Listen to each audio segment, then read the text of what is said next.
Muy buenas noches. Primera semana de diciembre, estamos en el mes ya por antonomasia de la Navidad, aunque cada vez se está adelantando la Navidad cada vez más, ¿no, Antonio? Sí, es una cosa que está ocurriendo, pero no solamente en una localidad, sino en toda. Hay competencia por ver quién entiende antes.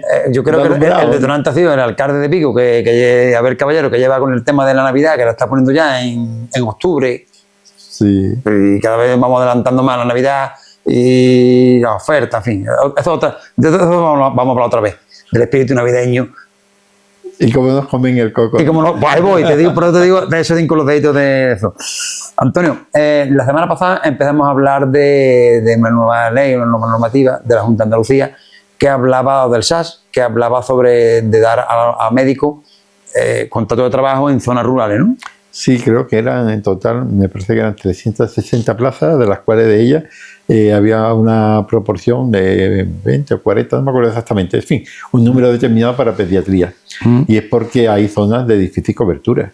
Hay zonas que con la escasez de médicos general que hay en España, pues muchos médicos prefieren, como es lógico, sitios donde ellos puedan estudiar, donde ellos pueden ir a formarse en un hospital, donde tengan medios de transporte, tren, avión o lo que sea, para poder desplazarse, y donde tenga compañeros en donde poder contactar los nuevos adelantos que hay, los problemas clínicos que aparecen, y a la soledad de estar en una zona de difícil cobertura, donde no hay nada más que estar solo o con otro compañero solo para cualquier problema.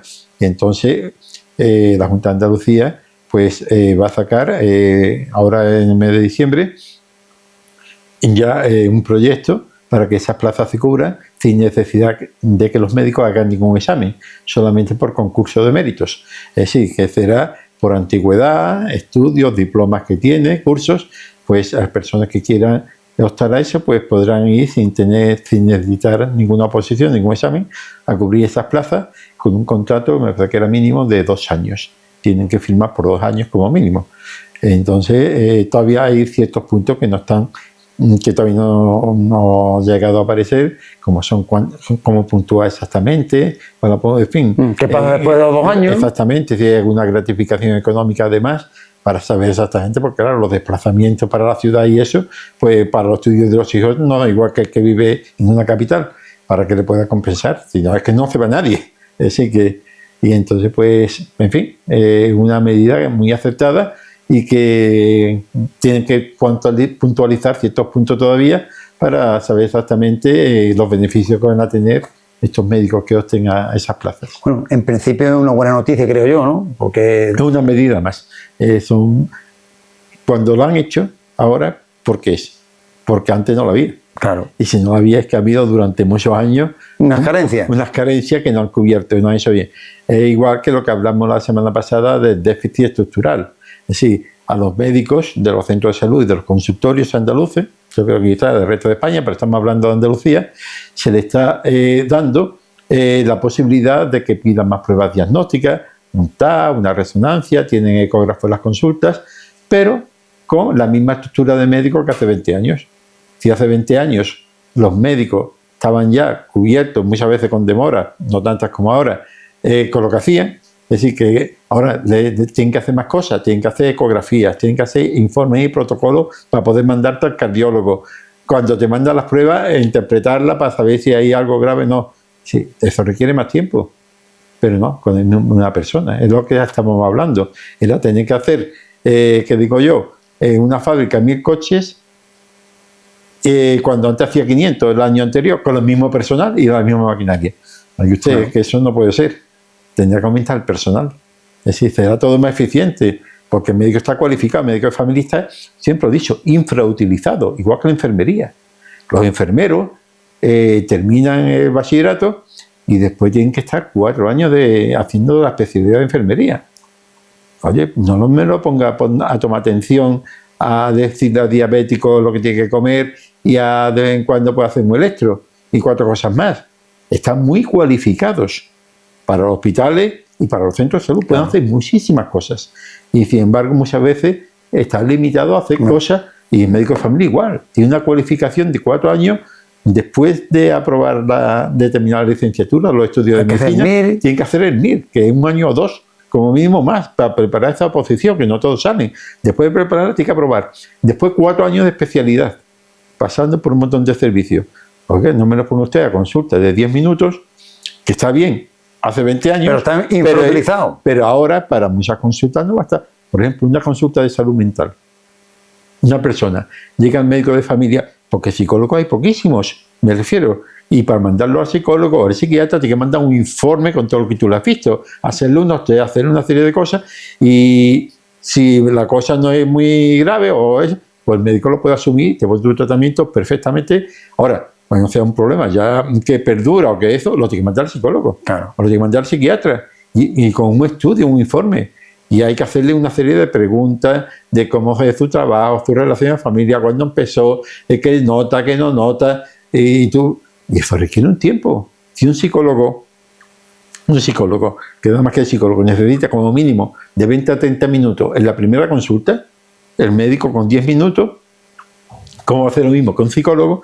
Que el psicólogo está especializado en eso. El médico de familia, en 10 minutos, tiene que hacer lo que hace un psicólogo en 20. No. Es imposible. Y no hablemos para orientarlo. Antonio, y no hablemos de un psiquiatra ya. Bueno, entonces, es que la estructura, mi opinión, nadie o no quieren hacerle caso, o se lo han dicho a los políticos, que son los que tienen que tomar las decisiones para todas estas cosas, o nadie se lo ha dicho, es decir, o los políticos no han hecho caso, o nadie se lo ha dicho. Es decir, y entonces hay un déficit estructural que es por lo que se explica cómo está la situación actual, de que realmente está desfasado. Hay unos adelantos en la medicina, en las cosas que pueden hacer los médicos, y sin embargo no tienen los recursos suficientes, aunque oficialmente haya estructuras. Pero no, esta estructura está anticuada. Entonces, cambiamos de tercio. Los dolores de espalda, las causas más comunes y cómo prevenir. También otro caso que todo el mundo, me duele la espalda, me duele. El cuello, ya está, no sé, el cuello, la almohada, venga, una almohada, otra almohada, venga, voy a comprar otra almohada, voy a ir de excursión, me llevo mi almohada. Es decir, la almohada, pero es que no solamente la almohada, es simplemente cómo estamos sentados en nuestro trabajo. Es decir, en nuestro trabajo muchas veces hay muchos trabajos que son sentados delante de un ordenador o de una máquina registradora en un supermercado, en fin, y otras veces no son sentados, son actividades físicas, por ejemplo, un albañil, un fontanero, alguien que está en el campo, tiene unas posturas muy forzadas, y entonces eso origina, al cabo de, sea porque estás mal sentado tú o simplemente viendo la televisión. O el colchón. El colchón tiene ya 80 años, ya está se hunde más que tiempo. Es decir, y entonces las posturas que toma nuestro cuerpo y después y cómo hacemos los ejercicios. Tú vas a coger, una maceta para pasarla de un lado a otro y no te agachas adecuadamente. Te retuerce, coge la maceta así y gira para acá. En vez de volcar todo el cuerpo, doblar las rodillas, ¿no? Pues entonces todas esas cosas, todas estas posturas estáticas, es decir, que cuando estoy no quieto, o forzadas cuando se está en movimiento, son las que provocan dolor de espalda. Pero no solamente eso, sino la mente, que hablamos la semana pasada. ¿Y la forma de pensar provoca dolores de espalda? Por supuesto. ¿Y la forma de pensar provoca dolores de cuello? Por supuesto. Vamos a ver, yo pensando me duele la espalda, por supuesto. ¿Por qué? Porque como tú tengas un estómago, estás rígido. ¿Estás tensionado? Está tensionado los músculos, te pones tenso. Eso pasa hasta con los animalitos. Un gato ve a otro gato que están los dos celos, dos machos, y se ponen todos con los músculos. O dos perros, como sean así, al momento, como sean enemigos, empiezan a ladrar y está tenso. Pues las personas, cuando están con una emoción que esté pensando, está tensa sin darse cuenta. Y esa tensión continua, los músculos, llega un momento que se cansan, se agotan, sin darte tu cuenta. Y es por la tensión. Es decir, provocan. Pero es que el pensamiento, como decíamos, un dolor, como tú estés pensando en ese dolor, se acentúa la intensidad del dolor. Mientras que si tienes que estar, cuidado de los niños, cuidado de tu padre, y ya dice, oye, el dolor es menos porque ni te acuerdas de él. Ahora, como no tengas nada que hacer, esté todo el día, dale que te pego al pensamiento, pues el dolor de espalda muchas veces es psicológico. No porque te provoque dolor, sino la tensión que te crea en los músculos. Claro. Otras causas de dolor de espalda ya hemos dicho que es la postura, la forma de sentarse delante del ordenador, la cama, que no es rígida, que no es demasiado blanda. Un sobreesfuerzo que haga que no deba. Exactamente. Tú haces, sin estar los músculos en caliente, hacen un esfuerzo. Muchas veces nos asombrábamos, ya se hace más aquí, como los japoneses antes de empezar a trabajar en una fábrica hacían ejercicio, los chinos, era costumbre de ellos. Hacían Los deportistas se están calentando, no que están poniendo el músculo en funcionamiento. Yo me acuerdo, Carl Lewis, el corredor, vino una vez a Jerez hace ya muchos años. Fuimos a verlo con mis críos.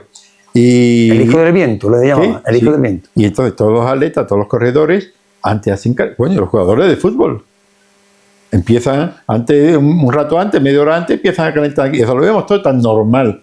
¿Vale? Pero después, además, abrigados. Sí, claro. Es decir, sí, para el calentamiento, para que no pierdan calor, para que no se enfríen.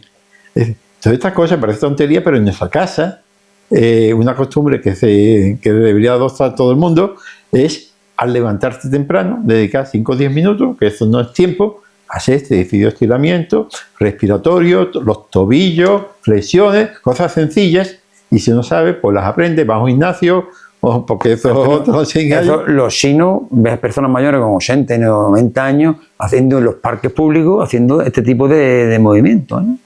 Todo el que tiene un gato, aunque no lo tenga, o un perro, ¿qué es lo que hacen los perros cuando terminan de dormir? O los leones. Esperezarse. Estirar las piernas, y nadie lo ha enseñado, no han ido al gimnasio ninguno. Es distinto, ellos saben que antes de empezar a correr detrás de una gacela o detrás de un ratón, tienen que tirar las piernas. Lo primero que hacen cuando eso, estiran. Y eso te evita caídas. Las caídas, sobre todo en personas mayores, muchas veces por rigidez muscular. Están mucho tiempo sentadas y después se levantan y los músculos no responden. Claro. Y eso, hay que estirar. Antonio, hay dos tipos de diabetes, el tipo 1 y el tipo 2. ¿Cómo se pueden reconocer y cómo evitar complicaciones? El tipo 1 normalmente es que se llama la diabetes de los jóvenes. Es debido a que el páncreas no fabrica insulina desde joven. Normalmente una enfermedad que no es por malos hábitos, sino que ni culpa, entre comillas, de tener malos hábitos de los jóvenes. Es un defecto autoinmunitario normalmente, sí, tus propias defensas atacan al páncreas y dejan de producir insulina. Después está la tipo 2, que esta normalmente hay factores hereditarios que predisponen, pero también influyen mucho los hábitos de vida. Y es que tú con el abuso de hidratos de carbonos, que son los azúcares, hidratos de carbono, el azúcar, el pan, el arroz, todas estas cosas, los dulces, pues castigan mucho al páncreas. El páncreas que fabrica la insulina, la pajarilla que le llaman, ¿no? Y entonces, de tanto castigarlo, da un momento que ya no funciona, no fabrica suficiente insulina. Y otras veces lo que ocurre es que sí fabrica insulina, pero tu cuerpo está ya de la obesidad, de los malos hábitos, de los tóxicos que tú has tomado, de las comidas que has hecho. Total, que esa insulina no hace acción sobre la célula. Es decir, la insulina es como una llave que permite que el azúcar entre dentro de la célula para que se queme. Si esta llave no penetra bien en la cerradura, pues no funciona. Entonces las personas que son obesas, que hacen poco ejercicio y encima tienen antecedentes familiares de padres diabéticos, abuelos diabéticos, pues todos esos factores, y hacen poco ejercicio, y esos factores hacen que la insulina no pueda actuar. A veces también hace que haya poca insulina. Así que esta es la diabetes tipo 2, que se puede evitar ¿cómo? Disminuyendo el azúcar, haciendo más ejercicio. El factor hereditario no lo puedes cambiar. Claro. Pero el ejercicio y la dieta, hábitos saludables, son los dos factores fundamentales para la diabetes tipo 2. Además, afortunadamente hoy en día se puede convivir con la diabetes. Hace unos años era más complicado. Si con esto no tiene bastante, si con disminuir de peso, si la dieta y el ejercicio no tienen suficiente, hoy día los diabéticos tipo 2, bueno, la diabetes tipo 1 tiene que ser con insulina. Tú no la fabricas, la tienes que poner. Pero los diabetes tipo 2 pueden tomar unas pastillas que favorecen que el páncreas, fabrique más insulina, y también que tu cuerpo, tus músculos reaccionen y tus células reaccionen mejor a la insulina. Entonces hay pastillas, y en último término, si tampoco te vale con las pastillas, pues ya te tienen que poner, en algunos tipos 2, hay que poner también insulina. Claro. Antonio, volvemos al tema de la salud mental, que lo tratamos la semana pasada, y ahora vamos a hablar en personas mayores, con la ansiedad, la tristeza, la soledad. ¿Qué producen estas personas mayores? Ya lo hablamos antes también en algún capítulo. Es que este es un tema fundamental. La salud, siempre hemos dicho que la ausencia de diabetes, la ausencia de cáncer, la ausencia de esto, pero la salud mental se le ha dado poca importancia muchas veces. Esto, el coco, ¿no? Influye muchísimo. Y entonces, y sobre todo, vamos a hablar concretamente de las personas que viven solas. Pueden ser personas mayores o personas no tan mayores, sino simplemente que viven solas por el motivo que sea. Y esto provoca muchas veces sensación, es que están solas, de soledad, en el sentido de que dice, no tengo con quien expresar mis ilusiones, con quien desahogarme, con desahogarme, el problema que he tenido hoy, o simplemente qué pienso hacer en el futuro, disfrutarlo con otra persona, en fin, cualquier cosa, ¿no? Intercambiar opiniones sobre la vida cotidiana, y eso te da una sensación de frustración, de soledad, que te da mal cuerpo, te da tristeza. Y otras veces la tristeza de ser mayor, dice, hay que ver cuando yo tenía 40 años, mi hijo estaba aquí, yo iba a coger espárragos, yo iba a esto y lo otro, y ahora ya no me ha dicho el médico que tenga cuidado al salir, de que con el frío no debo salir, yo antes que me levantaba temprano, ahora no, porque con el frío no, porque sube la tensión, los brazos, total. Y cada vez más mayor, yo antes tenía una buena matapelo, ahora ya no tengo más matapelo, tengo más arrugas, antes no las tenía, y esto ya no tiene arreglo, esto va más, y eso te provoca una sensación de soledad, de tristeza, que, en fin, que en las personas mayores es más acusado.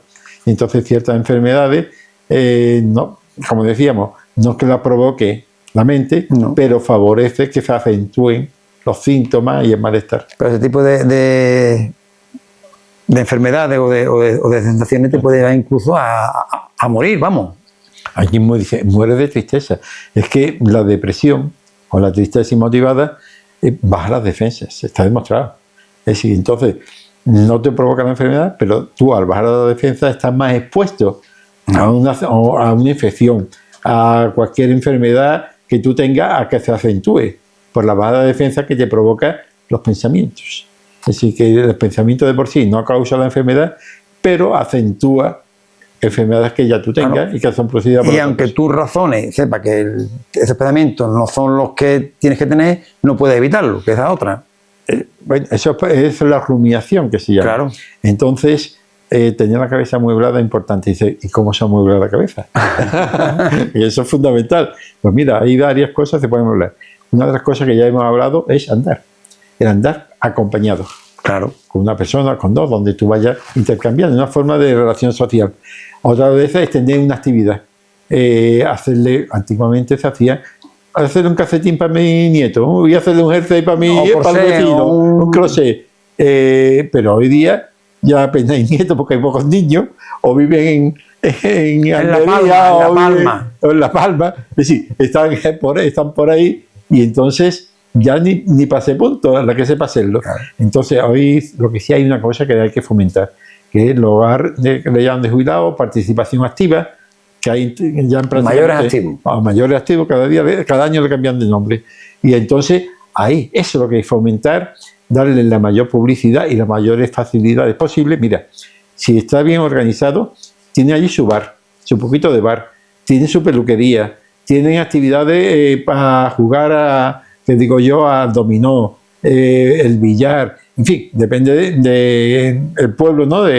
Entonces, es un sitio que hay que potenciarlo al máximo, y además hoy día tiene también, los ayuntamientos y diputación favorecen las compañías que te ayudan a hacer faenas de casa, aunque sea 1 hora al día o 2 al día. La ley de la dependencia. La ley de la dependencia. Es decir, aparte de hacer una buena labor, aparte de lo físico, como está acompañando a esa persona. Después también tenemos las llamadas, los colgantes estos que tenemos para poder llamar en caso de urgencia.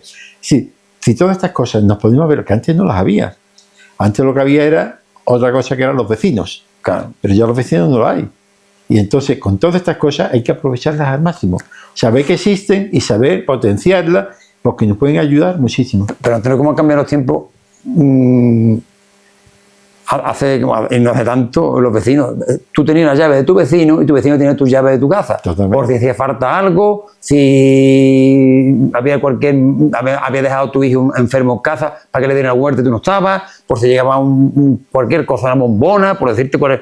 Ya no sé si eso se ha perdido. Nos hemos deshumanizado, Antonio. Pero vamos a ver, eso lo sabes tú, que eres de pueblo. Claro, es decir, por eso te lo digo. Tú ibas a coger espárragos, o tu marido iba a coger espárragos, traía un macetón. Toma, para y el vecino. entonces me cogelado, ¿no? O le dabas unos cuantos al vecino, o tú hacías ese día una sopa de espárrago y le llevaba un plato al vecino, no porque le hiciera falta, y la prueba lo varía, pruébalo, te traía un poquito, y otro día te traía a ti, mira que mi marido te ha cogido conejo o lo que sea, Claro. para que lo pruebe.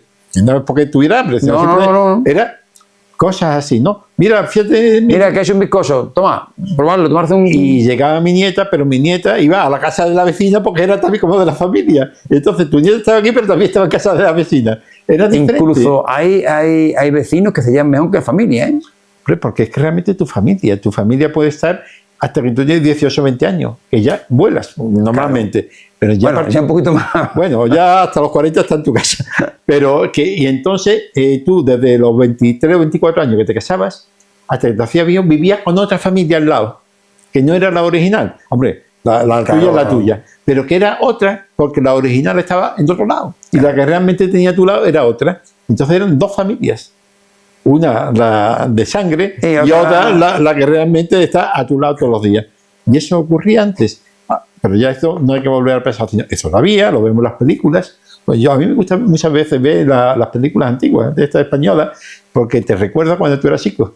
Como vestía, con tus pantaloncitos cortos, tus calcetines, tú ves lo que había. Claro. Es decir, y ahora tú ves, dice, tiempos pasados fueron mejores. Bueno, sí, distinto. Fueron distintos. Vivías bien porque tampoco... Pero también las personas mayores lo pasaban mal, ¿no? Es decir, tú cuando eras niño eras inconsciente, pero tus padres tenían que buscarse las habichuelas, el dinero no llegaba, la gente se moría antes. Antes y ahora, cuando eras niño, vives en la inopia, vives en la felicidad absoluta, porque no sabes por dónde viene nada. Para eso dan tus padres que te lo dan todo. Pero tú te pones a comparar y los mayores de la posguerra, tú los veías vestidos de negro, desde a las mujeres. Desde los 40 años para adelante, todavía se le había muerto un tío, el primo, el cuñado, pues se moría la gente. Y los hombres siempre con el brazalete negro aquí. ¿Por qué? Se te ha muerto un hermano, se te ha muerto tu padre, se te ha muerto el tío, siempre moría alguien. Y raro, no, había muchísimos con los brazaletes de luto. Las mujeres muchas de luto.